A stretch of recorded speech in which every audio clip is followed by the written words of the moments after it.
Bismillahirrahmanirrahim. Allahın səlamı, xeyir və bərəkəti olsun siz əziz və dəyərli müminlərin üzərinə. Əziz müminlər, Allah Təbarək və Teala Qur'an-ı Kərim Zariyat surəsinin 56-cı ayəsində buyurur. Bismillahirrahmanirrahim. وَمَا خَلَقْتُ الْجِنَّ وَالْإِنْسِ إِلَّا لِيَعْبُدُونَ.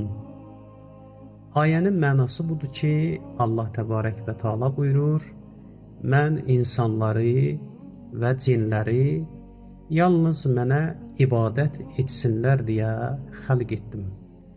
Yalnız mənə ibadət etsinlər deyə yaratdım. Əziz müminlər, bizim cəmiyyətimizdə İbadət deyəndə təkcə namaz nəzərdə tutulur. Düzdür, namaz dinin sütunudur. Qiyamət günü insandan ilk soruşulacaq əməllərdən biri də namazdır. Amma ibadət deyəndə təkcə namaz nəzərdə tutulmasın.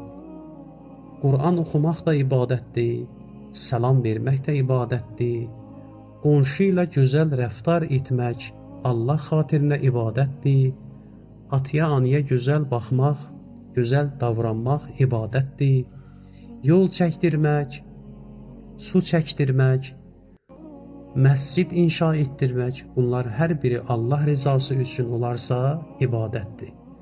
Amma bu ibadətlərin içərisində bəzi ibadətlər daha əhəmiyyətlidir, daha mühümdir, daha çox Allah bu ibadətləri sevir, bəyənir. Bu ibadətlərdən biri də İslamda ailə qurmaqdır.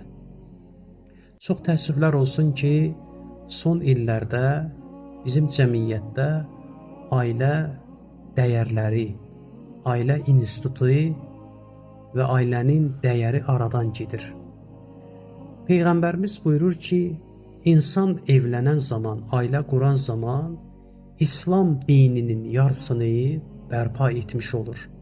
Kim ailə qursa və ya bir nəfərin ailə qurmasında iştirak edib, bir addım atsa, bir köməklik göstərsə, iki gənci evləndirsə, ailə qursalar iki gənclər, bu işdə bir nəfər kömək etsə, İslam dininin yarısını bərpa eləyibdir. İmam Cəfər Sadiq əleyhissalam buyurur ki, yer üzərində bir qrup insanlar var ki, onlar şeytanın dostlarıdır. Bəs kimdir o şəxslər? İmam buyurdu ki, onlar ailə qurmayan insanlardır. Ailə qurmayan insanlar yer üzərində şeytanın dostlarıdır.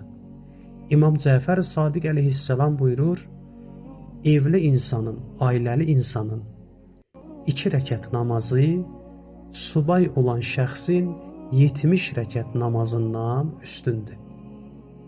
Həzrəti Peyğəmbərimiz buyurur ki, evli adam, ailəli adam yuxuda olarsa, yatarsa,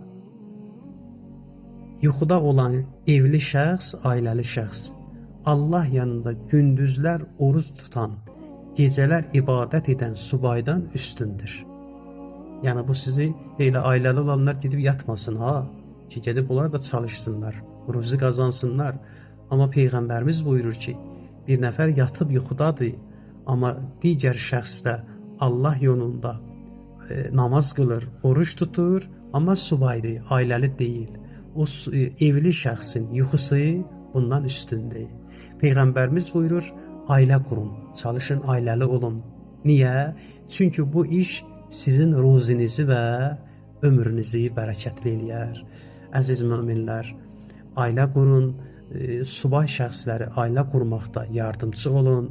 Allahdan istəyirəm, Allah ailə quran gənclərimizə gözəl, salih, sağlam övlad əta etsin və inşallah ki, subaylarımıza da Allah gözəl ailə ocağı nəsib etsin. Vəssalamu aleykum və rəhmətullah və bərəkatuhu.